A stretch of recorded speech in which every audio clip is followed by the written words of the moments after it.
Sabi nito, no one who is born of God. Sa King James, ano? Dito, ano eh. No one who is born of God practices sin, because his seed abides in him, and he cannot sin because he is born of God.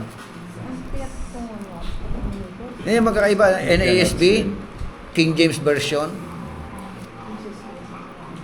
Ano ulit sabi, Pastor?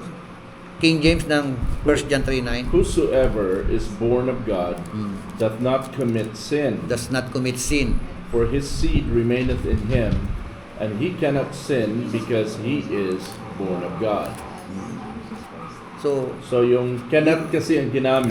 cannot commit yung sin. It's ability to commit sin. So hindi ka talaga wala kang abilidad na magkasala. Cannot commit sin. So, ibig sabihin, pagka na-born again ka, hindi ka na magkakasala.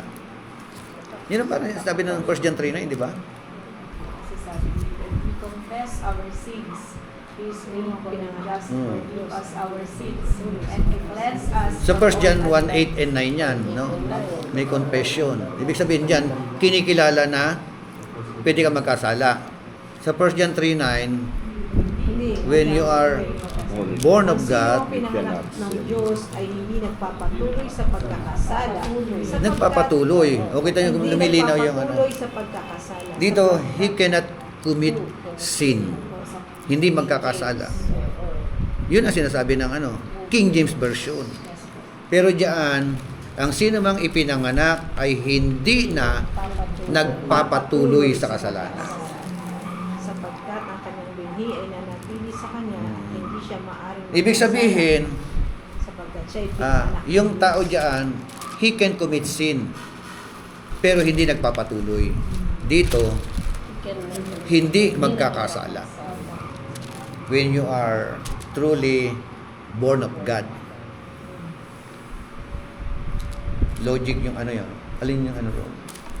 Hindi na nagkakasala o Hindi nagpapatuloy. pwede magkasala at hindi magpapatuloy. Kasi sinusupin niya ang kanyang sarili sa kasalanan. Di ba? Ibig sabihin, pwede kang magkasala o nagkasala ka, nalaglag ka, pero hindi ka magpapatuloy diyan. Alin ang ano, dito naman hindi ka na kailanman magkakasala. Di ba? Sa 1 John 1:8 to 9, di ba? Sa 1 John 1:8, pwede magkasala o nagkakasala.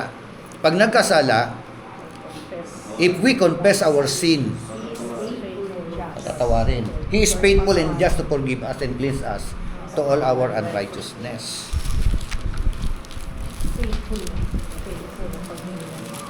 Mas Kaya- matindi yung lumang Tagalog.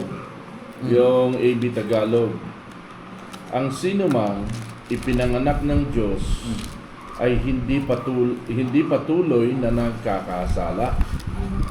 Sapagkat ang kanyang binhi ay nananatili sa kanya at hindi siya maaaring magkasala sapagkat siya ay ipinanganak ng Diyos. Hindi raw siya Hindi maaaring magkasala. hindi maaaring Malupit magkasala. yung Old Tagalog. Na, No? yun nga, hindi siya maaaring magkasala sapagkat siya ay pinanganak ng Diyos.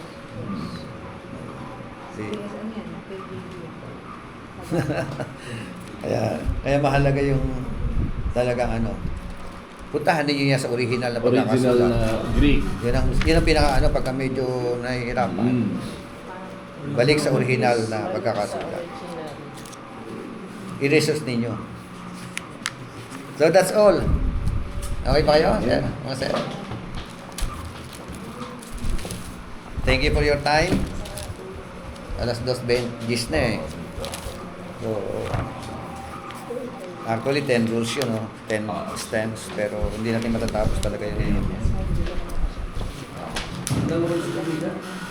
yan.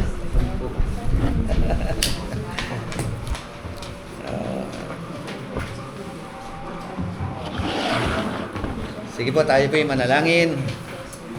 Bishop Al, close mo sa prayer. Pwede mag-promote? Oh, ito nga, magpunta na ano to.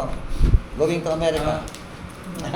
Ang Pantas Ministerial Association po ay magkakaroon ng ika-4 na Kingdom Builder, Kingdom Provider.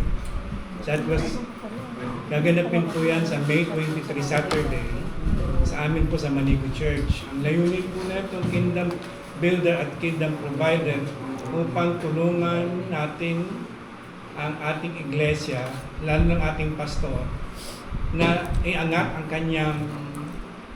kanyang dignidad, iangat, palakasin, patatagin ang kanyang panawagan bilang isang pastor at bilang miyembro para maunawaan natin yung damdamin, puso ng ating pastor. Nang sa gayon, pag ang pastor at ang miyembro ay nagkatulong, nagkaisa, uunlad po ang iglesia sa larangan ng kaalaman, ng pananalapi at sa lahat po ng bagay. Kaya po, inaanyayahan namin kayo this coming Saturday, on May 23. Masyado ko excited. May 23 Saturday po yan. Gaganapin po sa amin sa Manigo Church.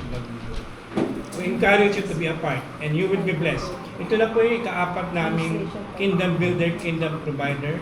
Hallelujah, mga tagapagturo natin at ating chairman, Bishop Roque, si Pastor Arnold, si Pastor Ray Calata, and Pastor Agape. Aga Malayas. Pwede po kayo mag-invite, mga pastor, mga pastor, pwede kayo mag-invite ng ibang pastor at sa church nyo, dalihin nyo yung inyong mga church leader. Registration is 500. Look for Pastora Jackie Ramirez. Kasi po sa aming registration, meron po kaming ihandang buffet.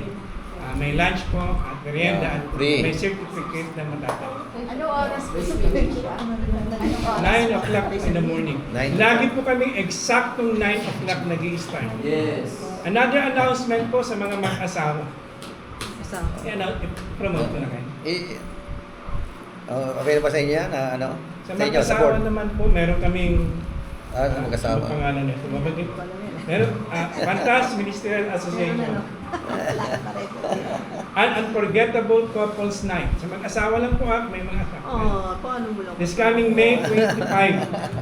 Sa Tagaytay po, overnight. Sa mag-asawa lang po. Kailan yun, May? Wala pa. May 28 pala. 28. I'm sorry. Amen. Ang theme, because love deserves intentional time. Wow. Sana Ako nakauwi po, na. host. Kahit wala Dapat kasama. pastor din nyo lang nyo yan, sabay-sabay. Okay. Dito ko po, An Unforgettable Couples Night. May 28, Thursday, overnight sa Tagaytay po. Ang theme, because love deserves intentional time. That is under po rin ng Pansas Ministerial Association. Kahit kung lahat ay tumayo. Yun na Ay, Bishop, yung sa ano po natin, yung sa Monday natin, Oh. yung sa Philippine Values Education. Dito na gagawin. Opo. Ano na po yun? Hindi pa na-announce sa ano natin, Oo nga, ipagpas mamaya na lang. natin. Announce mo na. Paano mo na kay Secretary? Opo.